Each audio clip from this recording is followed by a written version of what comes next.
Une histoire touchante sur l'ombre de la rivière aux hommes. Dans le cœur luxuriant du Nigeria, là où la rivière aux hommes serpentait entre les collines et nourrissait les terres fertiles du village d'Ajiran, une légende ancienne circulait parmi les anciens et les enfants.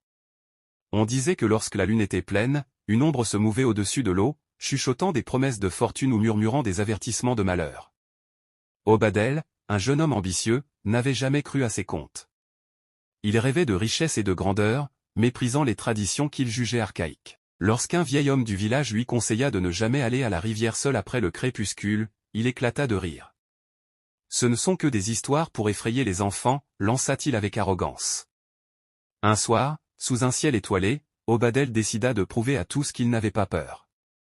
Il marcha jusqu'aux rives de l'Ozom, son cœur battant plus fort qu'il ne voulait l'admettre.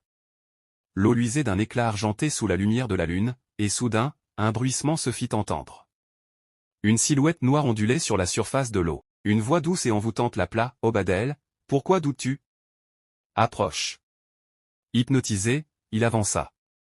L'ombre prit forme, révélant le visage d'une femme d'une beauté surnaturelle, sa peau sombre comme la nuit, ses yeux lumineux comme des étoiles.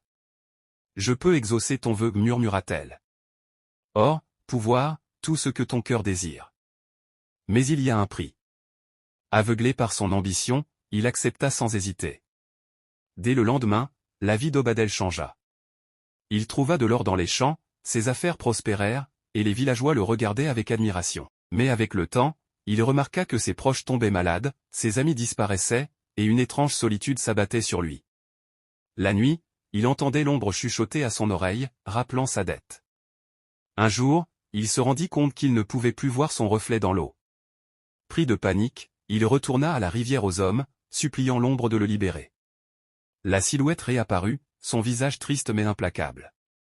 Tout ce qui est pris sans honneur finit par coûter plus cher que ce qu'on croyait gagner. D'un geste, elle l'attira dans les profondeurs de la rivière. Depuis ce jour, chaque fois que la lune est pleine, on raconte que l'ombre d'Obadel erre au-dessus de l'eau, murmurant des avertissements à ceux qui, comme lui, convoitent plus que ce que leur destinée leur a accordé.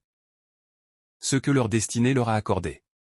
Ainsi, la rivière aux hommes gardait en son sein une nouvelle leçon, transmise de génération en génération, la richesse obtenue sans honneur finit toujours par engloutir son possesseur. Mais certains disent qu'Obadel n'a pas été entièrement dévoré par la rivière. Certains soirs, lorsque le vent souffle doucement sur les rives, une voix plaintive s'élève entre les roseaux, appelant les voyageurs imprudents par leur nom. Des pêcheurs ont raconté avoir vu une silhouette les suivre sous l'eau, disparaissant dès qu'ils tentaient de regarder de plus près. Une nuit, un enfant du village affirma qu'une main froide l'avait frôlé alors qu'il se penchait au bord de l'eau, et qu'il avait entendu un murmure l'implorant de ne pas faire la même erreur. Personne ne sait si l'ombre d'Obadel cherche à prévenir ou à entraîner d'autres âmes dans son funeste destin. Mais une chose est sûre, ceux qui osent défier la rivière aux hommes ne reviennent jamais inchangés. Leçon de vie, ceux qui osent défier les interdits assument les retombées. Mieux vaut respecter les interdits afin d'éviter tous les problèmes qui peuvent subvenir de cet interdit. N'oubliez pas de vous abonner à ma chaîne, aimez et partagez pour plus d'histoires dramatiques et mystiques avec pleine de leçons de vie.